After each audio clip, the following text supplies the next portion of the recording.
ní ìpínlẹ̀ Ondo, Tinubu nà wọ́n pa. Nínú ìbò ààrẹ tí wọ́n dì ní ìpínlẹ̀ Ondo ní sátidé tó kọjá yìí, aṣíwájú Bọ́lá Ahmed Tinubu ló jáwé olúborí níbẹ̀. Ó na gbogbo àwọn ẹgbẹ́ òṣèlú tó kù pa pátá nítorí ó wọlé gedegbe.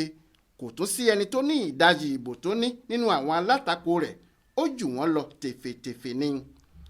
Nínú ìkéde tó ṣe lálẹ́ ọjọ́ àìkú Sunday yìí, adarí ètò ìkàbò pátá fún ìpínlẹ̀ náà, ọ̀jọ̀gbọ́n Àbáyọ̀mí Fáṣínà, ọ̀gá àgbà yunifásitì ìjọba àpapọ̀ ní Ọ̀yẹ́ Èkìtì, sọ pé ìbò náà kò ní kọ́nu kọ́họ kan nínú, gbangba làṣáta ni ẹni tó wọlé ló wọlé.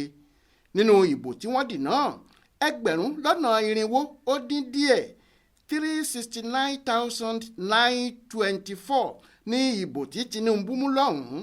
Ẹni tó sì tẹ̀lé ní Atiku Abubakar ti PDP.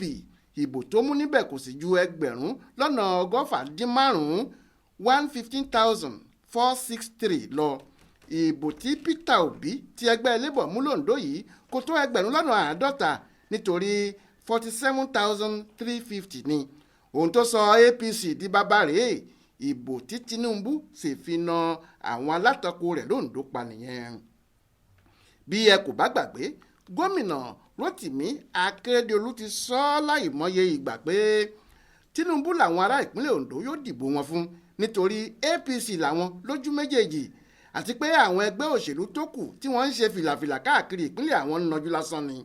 Bí nǹkan ti ń lọ yìí, tí kò bá sí kinní kan tó tún ṣẹlẹ̀ lójijì, Tinubu ni yóò mú ìpínlẹ̀ Ondo, Ọ̀yọ́ àti Ògùn nítorí akúnfàyà ìbò ni wọ́n ń dì fún un.